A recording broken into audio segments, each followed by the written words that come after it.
Sudah 2 jam Elisa bekerja di kafe. Tidak terasa waktu begitu cepat. Ia bergegas mengganti pakaian yang tadi ia kenakan di kampus. Saat melangkah ke meja kasir, detik itu juga ia mendengar suara deheman yang tidak familiar di telinganya. Ia menghentikan langkahnya saat mendengar suara deheman. Matanya hampir saja keluar kala melihat Baskara berada tepat di depan wajahnya yang jaraknya terbilang sangat dekat, yaitu 5 cm. "Bapak?"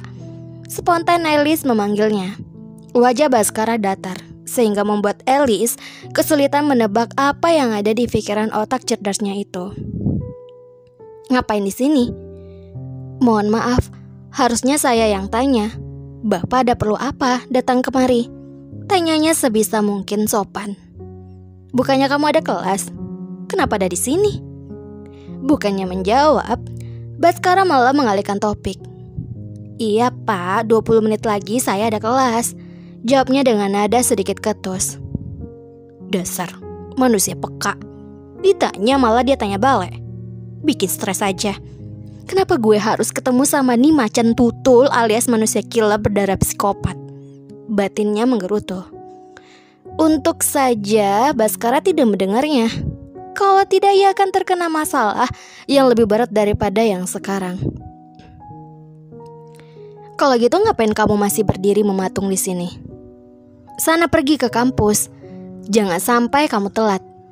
Tindakan telatmu itu menyusahkan para dosen, terutama saya." "Hello, lo tuh siapa? So segala ngatur dan ngatain hidup gue. Memangnya dia pikir sekarang matkul dia apa?" Batinnya. Elis menatap sinis Baskara, sedangkan yang ditatap hanya menatapnya dengan datar. Hal itu membuat emosinya semakin memuncak. "Pulang kampus langsung ke ruangan saya. Ada yang mau saya bicarakan." "Baik pak," jawabnya pasrah. Biar urusan dengan Baskara lebih cepat. Kalau dibantah atau ditanya lagi, bisa panjang kali lebar. Setelah selesai kelas dengan dosen lain, ia pergi ke masjid kampus untuk menunaikan sholat. Setelah itu, baru ia menemui Baskara di ruangannya. Langkahnya terhenti kala sudah di depan pintu ruangan Baskara. Rasanya ketar-ketir, gugup, dan juga takut, karena ini pertama kalinya dipanggil. Apalagi Baskara itu termasuk dosen yang tegas, psikopat, dan juga killer. Dengan penuh keyakinan, ia mengetuk pintu tersebut. Namun tak ada jawaban. Ia berbalik badan, percuma. Tidak ada sautan dari dalam. Daripada buka pintu sendiri, nanti disangka gak tahu sopan santun.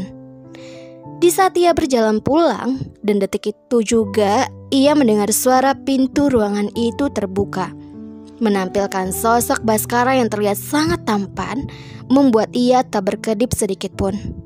Apa rasanya jika ia bisa merasakan pelukan hangat dari sosok Baskara, si pemilik tubuh kekar? Astagfirullah. "Mikir apa sih kamu, Elisa? Kenapa kamu menatap saya seperti itu?" tanya Baskara. Tak lupa, sebelum menanyakan itu, ia pasti berdehem. Mungkin cek suara kali. Elisa geleng-geleng kepala berusaha mengenyahkan pikiran itu. "Hah?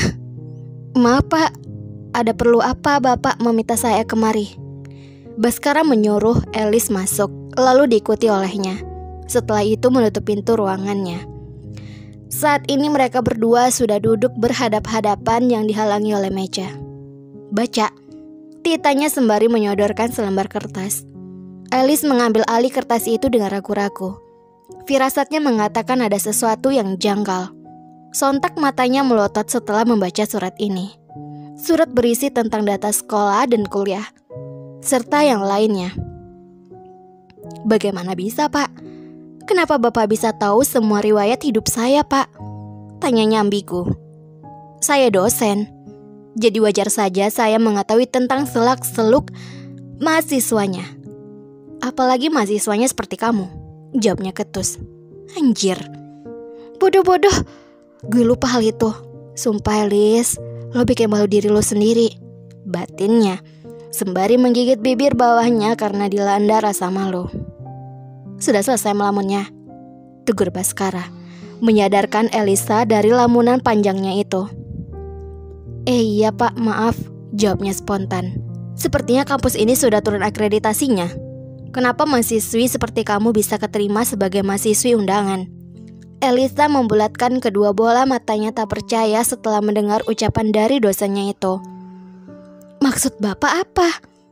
Kenapa mengatai dan menghina saya seperti itu?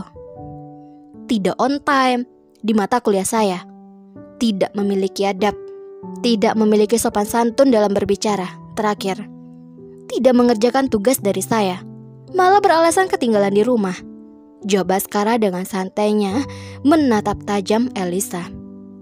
Saya sudah menjelaskan ke bapak kalau ini kali pertamanya saya telat dikarenakan ada urusan mendadak. Mengenai tugas, demi Allah, sudah saya kerjakan, hanya saja ketinggalan pak. Dan itu juga tidak saya sengaja. Keluar dari ruangan saya, karena saya tidak menerima alasan apapun dari mahasiswi pemalas seperti kamu. Tita Baskara datar dan terdengar dingin. Oke, jawab Elisa yang sedari tadi menahan emosinya yang hampir saja meledak. Ia langsung melongos pergi dari hadapan Baskara tanpa berpamitan terlebih dahulu. Brak! Suara bantingan pintu terdengar sangat keras, sedangkan Baskara hanya geleng-geleng melihat sikap Elisa barusan. Di depan pintu, Elisa melayangkan tinju tangannya pada angin serta hentakan kakinya yang geram pada lantai. Sebel. Lama-lama gue sentil juga tuh ginjalnya biar pecah menjadi ribuan kepingan ginjal. Dasar dosen killer, psikopat. Sumpah gue gak ridho, seenak jidatnya saja dia ngatain gue dan menghakim gue kayak tadi. Setelah puas, ia bergegas meninggalkan ruangan Baskara. Kamu menarik, ujar Baskara berbisik kepada dirinya sendiri, serta seringai tajam yang muncul di bibir merah ranumnya itu. Capek banget anjir, gumam Elisa, seraya membanting tubuhnya di atas kasur kesayangannya. Dia menghela nafasnya. Gak nyangka banget gue bentar lagi mau semester akhir. Terus wisudaan, amin, ujarnya sembari terkekeh pelan. Der. Suara telepon itu berhasil mengalihkan pandangannya dengan ponselnya itu. Halo, kenapa Besti? Halo Lis. Ini kan malam minggu ya? Jalan-jalan skuy. Nanti gue samper jam 7 ya. Lo harus udah siap. Gak mau tahu, gue gak mau nunggu lo. Oh, oke, ditunggu ya. See you. Bye. Tut. Sekarang pukul 17.30. Saatnya Elisa memasuki kamar mandi. Setelahnya ia melaksanakan sholat maghrib. Tepat jam 19.00. Manda datang menjemput Elisa yang katanya mau malam mingguan. Asli, lebih ngenah malming sama teman ketimbang pacar. No debat. Keduanya berpamitan kepada Mama Elisa. Dadah, assalamualaikum Mama, ucap Elisa dan Manda berbarengan. Waalaikumsalam, hati-hati ya. Mereka berdua berjalan menuju mobil Manda yang berada di depan pagar rumah Elisa. Kita mau kemana nih? Tanya Elisa. Mall aja deh. Kali aja ada cogan kan? Udah lama juga kita nggak kesana berdua ya. Oke, gaskan aja sih, jawab Elisa. Lo aja deh yang bawa mobilnya, gue males, ucap Manda sembari menyengir. Lah kok gue? Males ah, tolak Elisa. Ayolah Besti, masa gue mulu sih yang nyetirin lo? Sesekali lo lah, biar gue bisa ngerasain disupirin sama princess Indonesia, pujuk Manda sembari mengedipkan matanya sebelah. Oke lah, siap laksanakan Nona. Elisa dan Manda tertawa bareng. Jangan heran ya, mereka itu randoman orangnya. Nggak lucu bisa jadi lucu. Halo novelers semuanya, apa kabar? Semoga dalam keadaan sehat walafiat, amin, amin ya robbal alamin. Jangan kemana-mana, tetap di channel Mimin, channel Feby Vitaloka. Jangan lupa subscribe, like, dan komen. Dan satu lagi, bagi teman-teman semua novelers semuanya yang memiliki kisah atau sebuah cerita atau novel yang ingin dikenal oleh banyak orang, atau Mimin jadikan sebuah novel di YouTube Mimin nantinya, silakan hubungin Mimin melalui email ataupun komentar yang ada di channel Mimin. Nanti Mimin respon ya. Oke, see you next time. Ketemu lagi di episode selanjutnya. Bye bye.